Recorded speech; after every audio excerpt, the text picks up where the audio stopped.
Hey, Patrick, thanks for joining us today. As a way of getting started, give us a little background on yourself. Well, I've been in sales for probably around 30 years. I'm old So you're just getting and started? yeah, just getting started. I started working at a window factory back in 1988 and was working in the warehouse and loading windows and working my tail off. And I knew that my body would not last in that job if I kept doing that. So I had to find a way to get myself into the office, and I did that. And customer service moved to sales. By the time I was 22 years old, I was already at a territory and was working the state of Iowa and Nebraska and Wisconsin as a window rep for a window manufacturer. So that's how I kind of got started. And then from that manufacturer, I went and worked for a customer, and then that customer sold this type of windows. And then that window company came and wanted me to work for them. So I became a rep for a large window manufacturer. Then one of my customers wanted me to be a general manager for one of their locations, which was a large lumber yard. So I went there. And then I don't know how familiar you are with our industry, but back in around 2008, there was a real downturn in I construction. know enough about it to know that. Yeah, yes. And so at that point, I was charged with just being a salesperson and trying to create revenue. So, which was in dire need at that time. So I never looked back from that. It was a real kind of a pressure filled panic moment during that downturn to be the guy counted on for revenue, but we made it through that and haven't looked back. Just keep doing that. And now I work for yet another company that came after me after that. So I've moved from company to company, but I think I've been here about 7 years with this last company. So it's been great. Cool. What do you like about sales? I guess Well, I like it's not as go hard on your back, I guess, and the splinters aren't as many. Huh? right. And that was my initial thought, was that it was going to be easy. Well, I quickly learned that wasn't the case. As a matter of fact, you feel more drained at the end of the day sometimes from the mental stress of it than you ever would from physical work. So I learned that. But what I like about sales is that there's a lot of people counting on you, and if the revenue that the company needs is going to be there, you get up every morning and that's your task, is to figure out how to continue to bring the revenue. And it's a nice feeling to know that people's jobs are depending on what you're doing, and just if people even get raises for the year is depends on a lot of how successful you are. So I like that. And then of course, like most salespeople, I like being able to interact with other people and get to know them, get to know what's important to them, and find a way to create a value for them just because they count on me as a resource. And who are your customers? Is it architects? Is it builders? Is it wholesale where you're selling to other retailers? Who do you sell to? For the most part, my customers are either large builders that build hundreds, thousands of homes a year, or the other large part of my business is working with general contractors that are building multifamily projects, hotels, senior living projects, wood frame stuff that needs trusses and wall panels and lumber. And how do they find out about you? Is it a outbound type sale, or is it that they go on Google or open a book or talk to a friend? Well, the way they find out about me is I'm looking around my area and I'm seeing who's building what, and I find out even who are the framing contractors that are working on these jobs, and I make myself a little fixture in their office or in their email, and eventually they put me into their database, and next thing you know, when they have a project that needs to be bid, they're sending me an invite. And I just work hard to not just be a person that's in their database that gets that invite. I want to be the guy they call even before they send that invite out. So to ask for, they need help. What do we do here? How do we do this? Let's get with the architect. So the architect isn't my customer, but I certainly work with them. a lot, architects and structural engineers, but it's large builders and large general contractors for the most part who need somebody that is able to know what they need and be able to bring that to their job site in a way that makes sense, in a way that works for them, and in a way that makes it smooth for their people, because their people don't have time for all the headaches if you just go dump a bunch of stuff on their site. And how do you stay out of the commodity trap? Great question. That's probably It's the whole job, right? that's the whole job. You're exactly right. It's interesting that you asked that. A lot of people look at my industry as a commodity business. Anybody can drop truckloads of lumber on a job site and say, here you go. But there's a lot more to it than that. And the guys that want their project to go smoothly, the builders and the general contractors, they know they've got to partner up with somebody that makes it so it's not a cluster blank out on their job site when things are going. And so they realize, and that's what I do a lot of the time is, you've probably worked with a commodity type salesperson or company. And how did that go for you? You had this large job and all of a sudden all these trucks showed up and dropped off all this material.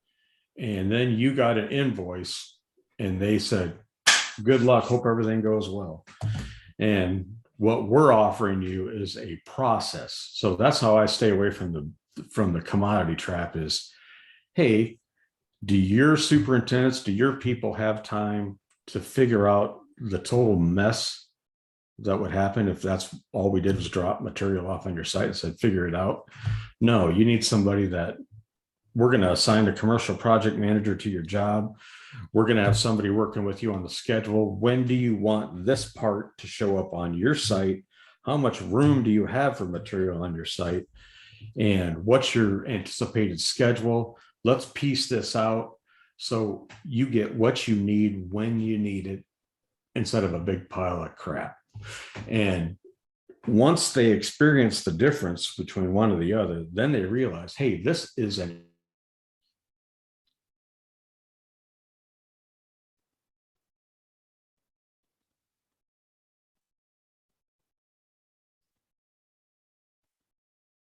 art and process. It's not just, certainly don't want to go back to what I was doing before. So I got to get this guy involved again. And who cares about that versus just cost? That's another good question. When you're dealing with general contractors and builders, there's usually an office that all they do is put together the cost of a project. So their tendency is to, okay, we're putting together bids for this job, and let's take all the low price ones and put them together. That way we can go to the owner with the lowest price possible, and he will think we're great. But the operations people, the guys that are on the site, the superintendents, the project managers, they fight with those people because they're like, no, you just can't take the lowest price. You got to find somebody that actually can get this done and is easy to work with. So that's the battle there, is that they have a battle. And so getting also to those people in the pre-construction side and explaining to them, and then using those guys in the operations and in the field to back up what you're telling them and say, hey, if you don't believe me that this is worth more than this low bid that you got, let's bring in George and let's have him explain to you what happened on the last time that you used this low bid. Well, because if you look at the cost of a project, the materials probably aren't the highest. It's probably labor, I got to imagine. And I live in this town where there's a 17-story headquarters being built in 2 years. And then I have a house behind me that's being constructed, and it's been a year and it's still not done. Probably a 3,000 square foot house, not a lot of house. Right. And so there's weeks that go by that no one's there. Right. But that 17-story, 12 hours a day, 6 days a week, it's a machine. Right. I go, did they have the kit, the instructions on how to put this together? Because it all seems to be working really well. You mean on the 17-story building? Yeah. Yeah. Well, you got two different dynamics going on there. You have a large general contractor that has probably signed an agreement that he's going to be done with this project by X date. And if he doesn't get it done by X date, we have these things called liquidated damages. And and that is like a swear word in my industry. And no one wants to ever have to pay liquidated damages, because then of course their whole profit goes down the tube. So those general contractors, their project managers are putting an unbelievable amount of pressure on guys like me, the suppliers and the labor, the subcontractors that are working on the job, and saying, if we don't get this job done, I'm going to determine whose fault it is, or I'm just going to throw everybody into one bucket and say it's all your fault. And then I'm going to pass on any liquidated damages I get to you and take it out of your contract. So this creates a race environment on these jobs, these large jobs like that. And everybody is being pushed.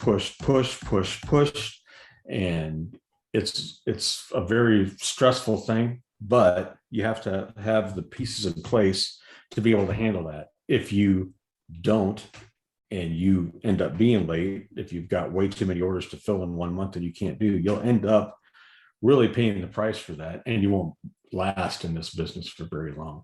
So on the other hand, with a guy that's building a 3,000 square foot house, liquidated damages, schedules, all these things, that is normally a big part of one house. And subcontractors are really, because labor is so tight right now and there's not a lot of labor available, they know that these guys building these one or two houses are just going to have to get their stuff done when they have time. Yeah. And what makes a great sales rep in your space? I think it's a strategic thinker.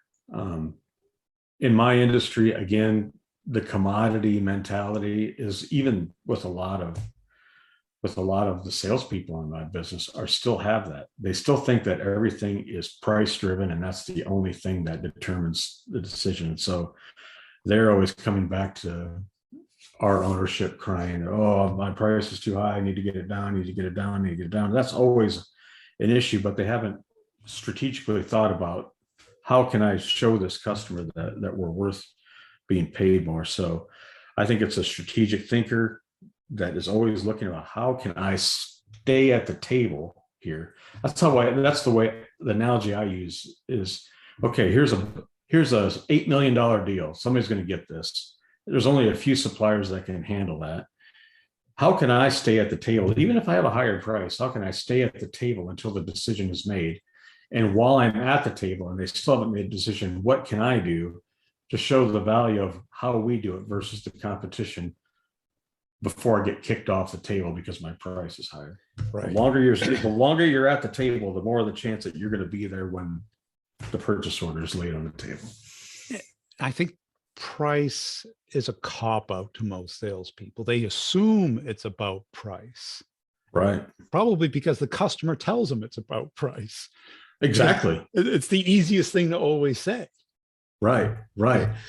That's exactly the case. In my business, especially, I feel it's like every customer, even if they know they're going to buy from you, even if they know that they've already chosen you and you're going to be the guy, they will let you think that you are on the outs, that you're barely still in the picture by the edge of by your fingernails, and you better bring your price down or else you're out. And after a while, you start to figure out, well, I was being told I was so high this whole time, and then when the time came to award it, I got it. And I know that was determined even before we started. So that was something that I wish I would have learned earlier in my career, is that just because someone tells you you're out or you're about ready to get kicked out doesn't mean you are. That's it. Because, I sold software, and engineers were kind of the technical decision makers, and they'd always bring up price. Right. But price was really the political hurdle that they would have to jump internally. Right. exactly. Same in my business. Yeah, but the company had the money. It wasn't Right. that they couldn't afford it. It's whether they choose to afford it. Right. And a lot of my counterparts were just like, oh, we got to give them a discount. It's like, well, the engineers aren't buying it. We got to convince them that they need this to the exclusion of everybody else. Then Right. we'll talk to the people about the money and how it makes sense. But Yes. if you try and fight the money thing, you're not winning the real thing. Right. Right. And money is no doubt about it. I mean, it's always a huge consideration. I mean, there are owners, basically the way my industry works is there's an owner that's investing in a project. They want it built. They've chosen this general contractor. The general contractor comes to them with the budget and they go, oh my gosh, no way. That's way too high. And so the general contractors, oh gosh, Patrick, we got to figure out how to get money out of yours and out of the guys doing electrical and out of the guys doing the plumbing. And they're so focused on slicing that down. And I get that. I understand that. They've got to come to an agreement and a meeting with the owner. But at the end of the day, they also have to get the project built. They also have to get the schedule met. Who can do that? Is it the guy that has the lowest price? Probably not. So it's a game of musical chairs. They're talking to the lowest price guy, but they realize that we're setting ourselves up for failure if we go that way. So that's the game, all until when they award it. Yeah, because I also walk through this other neighborhood, and every time there's a new house where they tear down and they put it up, it's always this premium builder, which is probably 50 to 100 times more expensive than the house behind me, their builder. And they always use premium everything. Right. The foundation, the carpentry, the landscaping, all done well. Why? Because the owner wants a nice house. And they're willing to Yes. pay 50% more for a nice, where, every material is well selected. Right. They don't want to overpay, but they don't want crap. Exactly. And architects and structural engineers, they are the ones that determine what materials are being used, how it's being put together. And so everyone's looking for what an overused term in our business is VE, value engineering. Value engineering, basically, how can we cut money out of this? Basically. Right. And so then you come, a lot of times it's like, you know what? Your architect and your structural engineer have drawn the plans up this way. I don't want to be the guy that suggests something that is going to end up being a subpar product or a building that you're not going to be happy with. So though your architect and your structural engineer are the ones that if you want a value engineered thing, well, I can suggest some things, but I want them to have buy-in on it as well. So that's important. That's important. And can you look at those requirements and tell if it's a fit for you or not? Certainly. Yeah, there's things where if somebody's building a whole bunch of maybe sixplexes or something like that, or townhomes, and you can tell that they have shaved and they are using vinyl siding and they are just have shaved every penny out of it that they possibly could. You start saying, well, maybe that's not my customer. Right. So, and because they're just going to be looking at a list and a price, and they're not even going to see what's in the bid. They're just going to look at the bottom and look at the number. And when you have somebody that isn't even willing to delve into it and figure out what's in it versus what you need and what you're going to end up needing and what that's going to cost, then you know that guy's probably not going to see your value until after he had a massive failure on his project. And then you come back and say, well, how did that go? Do you need a better solution on your next one? And what do you see your value? I'm sure it's evolved since you started. Mm-hmm. and you came highly recommended to the show. What do you bring to the table as a salesperson? I think what I bring to the table is recognizing when I see a project and I understand my customer, I know what they're going to need and what things are going to be very important to them throughout the course of their project. What can I do at that point to make sure that this goes as headache free as possible? So I know a lot of framing contractors and they are needing framing contractors. And so I can bring some to the table, and I'm not going to bring those to the table that I know aren't going to do a good job. And they recognize that. So a lot of my customers value that I have a lot of contacts and can bring some people to the table that are going to help them. Also, because I work a lot with a lot of framing contractors and a lot of other suppliers, they understand that I'm going to be able to bring them some value as, hey, we have an issue here. We're not going to be able to get this material in time for the job. Patrick, can you reach out to some of your guys and see if we can find a different material that's acceptable that we can get in time? And they realize that we're a big customer to a lot of suppliers and that we can use our pull to be able to help them. And so that's another value. The other value is just at the end of the day, here, okay, we're going to go on this project and here we go. They know that I'm not going to blow smoke up their tail and tell them, hey, I can have you all this material in the next 3 months. No problem. I'm going to have it all there. And then when the time comes, I don't have to say, oh, hey, sorry. It didn't work out. It didn't work out. And that happens all the time in our industry.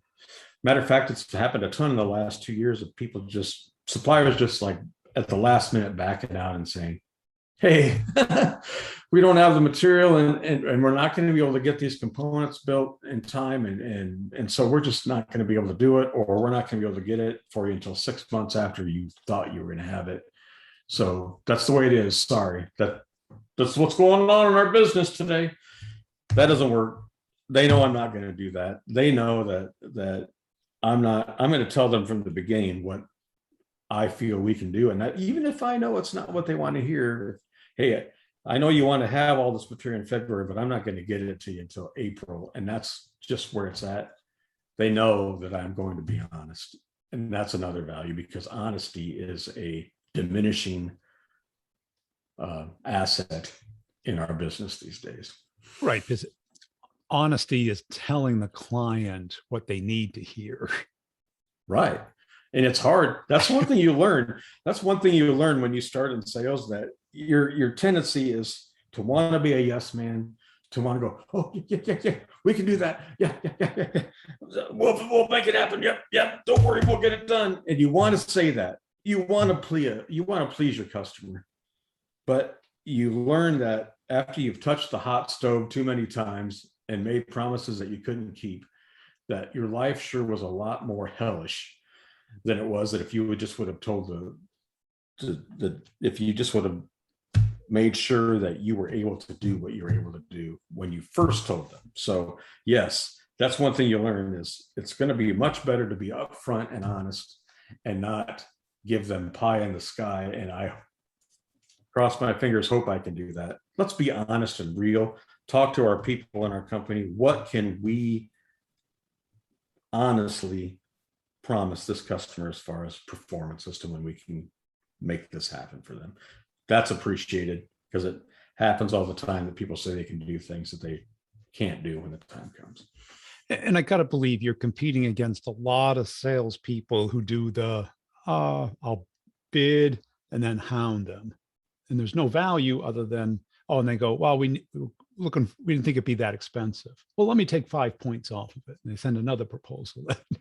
Right, exactly. That's one thing I've realized over time, is that I don't want to be that annoying guy that I have you on my list that, okay, I called this person this day and I'm going to call him again at the same time next week to see if he's awarded that contract yet. No, I'm not going to do that. What I'm going to do is I'm going to say, you know what? I know some points and some things about this job that are going to be crucial to you when it gets started. And I'm here to tell you, hey, I want to make sure that you're aware of this and this and this. So when you're ready to award, you're fully armed to be able to make the best decision. I don't call and I don't go, hey, just checking in. See how it's going, touching base. Right, right. Just touching base. Am I going to get that order? No. And that's the biggest thing in our industry. If I would make a point to guys that are trying to be successful in sales in our industry is, if you think that just making yourself available to take an order is doing your job, you got your heads somewhere it shouldn't be. That's not being an asset to your customer. That's not being a resource to you. They can call anybody and get somebody to answer the phone. What are you doing to make their job easier? A buzzword that's popular today is buyer first selling. Well, there's something to that. These people have choices. They're going to go with somebody that has thought about them, that has thought about what can I do to make your job easier. And then two, I also want to know I'm dealing with somebody that's easy to deal with. Being easy to deal with and not being difficult to deal with makes all the difference in the world. And so those are the things. Just being there at your computer or your phone ready to take an order is not. That's administration. That's not sales. Right. Exactly. Right. And I think I like what you said about talking about what they care about.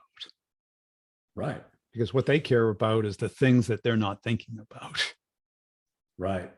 And see, that's the other rub. Challenge as a salesperson. You have to realize that when you're talking about things that you feel are important to a customer, they have a huge wall in front of them, and they are thinking that everything that you're saying is just things to influence them to buy from you. And they have a tendency to let it go in one ear and out the other and not listen. So as a strategic thinker, and as somebody that has the buyer's interests at heart first, you got to take the time to look at the plan and go, you know what? I see some real things that we can address now and make sure you don't have a headache later. Hey, Ken, seriously, this isn't just sales speak. This is real. And I want you to understand this. I want you to know this, even if you don't buy from me. I want you to understand this, even if you don't buy from me, that this could be a real problem. And finally, some of those things start to stick, and they realize that, hey, I am dealing with somebody that has my best interest at heart, and he's just not a used car salesman. Well, this is it. And we think, well, what do I know that they don't know? And they call it Solomon's paradox, where the unattached observer of a situation will see a problem before the person engaged in the problem. Right. Because you've seen hundreds, thousands of construction sites, right? Exactly. Yep. And there's probably a pattern of mistakes, things that could be done better, that that they are trying not to think about. Exactly. Yeah, because at the front end, the price issue is usually so incumbent on them at that time that they got to get underneath a certain number that they start to panic, and all they're thinking about is, how am I going to get to that number that my owner wants? What I'm telling them is, hey, you are going to, if you don't pay attention to this issue and this issue, you have the danger of having a lot more expense added to your project that you aren't even thinking about, and having to be in front of an owner explaining why they have to cough up another $500,000 because you overlooked something on the front end. You don't want that, do you? Yeah. That usually sticks. That's a great conversation. Cool. Right. Hey, Patrick, I appreciate your time today. Where can people go to connect and follow you? Our website is www.scstrust.com. We're located in, our plant's located in Fremont, Nebraska, but I office out of Urbandale, Iowa. And my email is pcardwell, PCARDWELL @scstrust.com. Anybody wants to talk to an old sales guy that you can tell has been through lots of stressful situations and has no hair left. Has the awards. Yes, I'd be willing to talk to anybody.